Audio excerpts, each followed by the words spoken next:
Hello नमस्कार दोस्तों, स्वागत है आप सभी का मेरे चैनल ऑल न्यूज़ पे। गाइज आज मैं बात करने वाला हूँ सेकंड स्पॉट काउंसलिंग के बारे में, जो कि पंतनगर यूनिवर्सिटी में अभी चल रही है। ठीक है। फर्स्ट राउंड की जो काउंसलिंग थी वो तो आप लोगों ने कर ली थी, जो बीटेक कर ली थी। अब जो सेकंड राउंड की काउंसलिंग है, सेकंड स्पॉट राउंड काउंसलिंग की जो डेट्स हैं वो आ चुकी हैं। और क्या आपको करना है, कैसे आपको फिलअप करना है, वो सब मैं आपको इस वीडियो में बताऊँगा। बस आप वीडियो को एंड तक देखिए। और गाइज इस वीडियो में इस नोटिस के साथ साथ मैं आपको जो सीट्स का जो मैट्रिक्स है, यानी कि जो कितनी सीट्स अब वैकेंट है, कितनी सीट्स खाली बची हुई हैं, ठीक है, वो भी मैं आपको शो करूँगा। तो चलिए वीडियो स्टार्ट करते हैं गाइस। गाइस सबसे पहले आपको नोटिस में दिख रहा होगा, यहाँ पे बताया हुआ है कि जो बीटेक के जो पाठ्यक्रम है उसमें जो प्रथम स्पॉट की जो काउंसलिंग है वो तो हो गई थी, ठीक है। और उसमें जो सीट बची हुई है जो फर्स्ट राउंड की काउंसलिंग में, वही अब सेकेंड राउंड की काउंसलिंग में फिलअप की जाएंगी, ठीक है। सो इसमें गाइज आपको सबसे पहले मैं डेट बता देता हूँ। जो डेट है वो 9 नवंबर से काउंसलिंग आपकी स्टार्ट हो रही है, 12 नवंबर तक चलेगी, ठीक है। आपको 9 से 12 नवंबर के बीच में इस काउंसलिंग के लिए अप्लाई कर लेना है, ठीक है। और कैसे करना है वो आपको अभी थोड़ी देर में मैं बताऊँगा। तो पहले हम चेक कर लेते हैं यहाँ पे जो जो गाइस ये जो पीडीएफ है, ये मैं आपको इसकी जो लिंक है डिस्क्रिप्शन में प्रोवाइड करवा दूंगा। आप जाके इसे डाउनलोड करके एक बार खुद से एक बार पढ़ लीजिएगा, ठीक है। मैं यहाँ पे जो मेन मेन पॉइंट है वो आपको बताऊँगा। जो गैस यहाँ पे बताया गया है कि जो बीटेक का जो फर्स्ट ईयर के लिए जो एडमिशन होगा उसमें तो आपका जेईमेन की रैंक देखी जाएगी, ठीक है। आपका जेईमेन की, क्योंकि मैंने आपको बताया था कि जेईमेन के थ्रू ही पंतनगर में बीटेक के कोर्सेज़ के लिए एडमिशन होता है, ठीक है। और जो लेटरल एंट्री है, यानी कि जो सेकेंड ईयर वाले हैं, जो लेटरल एंट्री वाले हैं, उनके लिए जो एडमिशन होगा वो उनका जो डिप्लोमा में उनको जो मार्क्स मिले होंगे, प्लस उनके जो लास्ट ईयर के जो लास्ट 5 सेमेस्टर के जो मार्क्स होंगे, उनके बेसिस पे एक मेरिट तैयार की जाएगी और उसके हिसाब से उनको एडमिशन मिलेगा, ठीक है। ये गाइज मैंने आपको बता दिया। अब हम बात करते हैं कुछ इम्पोर्टेंट बातों के बारे में, जैसे कि आपकी जो फ़ीस है, काउंसलिंग की फ़ीस, ठीक है। इसमें जो गाइज काउंसलिंग की फ़ीस होगी वो होगी आपकी 2000 रुपीज़, ठीक है, जो कि नॉन रिफंडेबल है, ठीक है। आपने एक बार पे कर दिया, आपको वापस नहीं मिलने वाली हो, ठीक है, भले आपका एडमिशन हो या ना हो। और प्लस आपका जो काउंसलिंग की फ़ीस देने के बाद जब आपका सीट अलॉटमेंट होगा, तो सीट अलॉटमेंट के बाद जब आपको रिपोर्टिंग करनी होगी तो उस वक्त भी आपको 1000 रुपीज़ पेस करने पड़ेंगे। और उसके साथ साथ जो यूनिवर्सिटी की फ़ीस है वो भी आपको पे करनी पड़ेगी, ठीक है। और गैस यहाँ पे एक बात लिखी हुई है कि आप जो भी इसमें अप्लाई, तो गैस कोई भी जे मेन के जो रैंक होल्डर है वो कर सकते हैं, लेकिन आप इसमें अप्लाई एक बार जो सीट का जो मैट्रिक्स है उसे चेक करने के बाद ही इसमें अप्लाई कीजिए, ठीक है। क्योंकि गैस सीट जो है वो मैं आपको इसी वीडियो में दिखा दूंगा कि कितनी सीट्स वैकेंट है, कितनी नहीं है, क्योंकि वो देखने के बाद ही आप अप्लाई कीजिए। क्योंकि मीन्स हर किसी को इस कॉलेज में एडमिशन मिलना इतना पॉसिबल नहीं है, ठीक है। अब हम बात करते हैं डेट्स के बारे में। और हाँ गाइस, एक बहुत इंपॉर्टेंट बात यहाँ पे बताया गया है कि जो बीटेक बायोटेक है वो एक सेल्फ फाइनेंसिंग प्रोग्राम है। इसके लिए आपको हर महीने आपको 25,000 रुपये देने पड़ेंगे, ठीक है, अलग से आपको पे करने पड़ेंगे, ठीक है।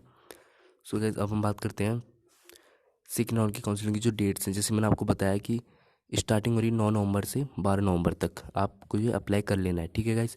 लेट मत कीजिएगा, आप 9 नवंबर को ही आप अप्लाई कर लीजिएगा, ठीक है। और जो इसका जो सीट अलॉटमेंट का रिजल्ट आएगा, यानी कि जब आपकी जो सीट आपको कौन से मिली है, आपकी कौन सी चॉइस के अकॉर्डिंग मिली है, वो आपको 14 नवंबर को पता चलेगा। और इसके लिए आपको जो रिपोर्टिंग करनी है, जैसे मैंने आपको अभी बताया, रिपोर्टिंग के लिए आपको 1000 रुपीज़ पे करने पड़ेंगे काउंसलिंग से अलग हट के। रिपोर्टिंग आपको 16 नवंबर से, आपको यहाँ पे दिख रहा होगा, 18 नवंबर तक कर देनी है, ठीक है। और उसके बाद जो रिपोर्टिंग का जो रिजल्ट आएगा वो आएगा आपका 19 नवंबर को, ठीक है। फिर उसके बाद आपका जो 19 नवंबर को जो आपका रिजल्ट आएगा, उसके बाद जब आपका एडमिशन होगा फिर आपको फ़ीस ये सब वगैरह पेश करने होंगे, ठीक है। और क्या यहाँ पे सबसे मेन बात, काफ़ी लोग के मन में सवाल आ रहा होगा कि क्या इसके बाद थर्ड राउंड की काउंसलिंग भी होगी या खाली सेकंड राउंड तक ही होगी। गैस इसके लिए भी यहाँ पे लिखा हुआ है, और मैं आपको बता दूंगा कि अगर इसमें कुछ सीट बच जाती है, ठीक है, अगर सेकंड राउंड की काउंसलिंग में ऐसे भी कुछ सीट्स बच जाती हैं, फिलअप नहीं हो पाती हैं, तो फिर और थर्ड राउंड की काउंसलिंग हुई, ठीक है, उन सीट्स को भरने के लिए भी थर्ड राउंड की काउंसलिंग की जाएगी। और अगर नहीं होती, इसी काउंसलिंग में सारी सीट्स से फिलअप हो जाती हैं, तो फिर थर्ड राउंड की काउंसलिंग नहीं होगी, ठीक है।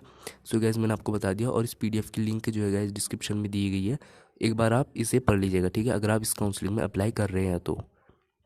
गैस अब हम बात करते हैं सीट मैट्रिक्स के बारे में, यानी कि कितनी सीट बची हुई हैं, क्योंकि वही देखने के बाद आप अप्लाई कीजिएगा, ठीक है, ताकि आपको एक आइडिया मिल जाए कि किस रैंक के साथ आपका एडमिशन हो सकता है। तो चलिए हम आपको सीट मैट्रिक्स पे ले जाते हैं। सो गाइज, ये आपको अपनी स्क्रीन पे दिख रहा होगा पंतनगर का जो सीट मैट्रिक्स है, ये भी आज रिलीज़ हुआ है, जैसे आपको ऊपर पे डेट भी दिख रही होगी 7 नवंबर 2020। सो गाइज, यहाँ पे आपको दिख रहा होगा। हम आपको सबसे पहले कोर्स की बात करते हैं। सबसे पहले हम कॉलेज की बात करें, college of technology Pantnagar university, ठीक है। सो इसमें जितने भी कोर्स हैं, जितने ब्रांच हैं, आप देख सकते हो एग्रीकल्चरल इंजीनियरिंग, इसमें जो है पीएच के लिए 1 सीट। और इस तरीके से जो इस पीडीएफ की भी जो लिंक है गाइज, वो मैंने आपको प्रोवाइड करवाई हुई है डिस्क्रिप्शन में। आप इसे भी जाके डाउनलोड कीजिए और एक बार इसे गाइज प्लीज़ चेक कर लीजिए एडमिशन लेने से पहले, ठीक है। मीन्स काउंसलिंग में अप्लाई करने से पहले कितनी सीट बची हुई हैं। फिर दूसरा है कॉलेज ऑफ पंतनगर, इसमें भी सेम कोर्सेज हैं, ठीक है। सो इस और फिर तीसरा है college of basic science and humanities, इसकी भी आप सीट का जो मैट्रिक्स है वो चेक कर सकते हो, इन सभी सीट के मैट्रिक्स को। सबसे पहले हम देखेंगे गाइज ऑल इंडिया सीट यहाँ पे दिया गया, फिर दिया गया स्टेट सीट, ठीक है। सो ऑल इंडिया सीट में आप चेक कर सकते हो जनरल कैटेगरी के लिए जो सिविल इंजीनियरिंग में, उसमें 1 सीट है। मतलब ज़्यादा सीट नहीं गाइज, 1 1 2 2, क्योंकि सेकेंड राउंड काउंसलिंग में ज़्यादा बस्ती भी नहीं है, तो 1 1 2 2 ये सीट सब भरी जाएंगी इस बार, ठीक है। सो टोटल जो सीट आप देख सकते हो एग्रीकल्चर इंजीनियरिंग में, टोटल मीन्स स्टेट सीट और ऑल इंडिया सीट दोनों को मिला के 10 सीट्स हैं।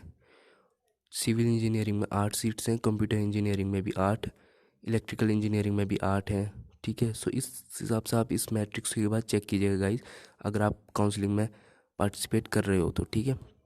और आप अपनी कैटेगरी के हिसाब से चेक कर सकते हो। सो ये गाइज मैंने आपको बता दिया।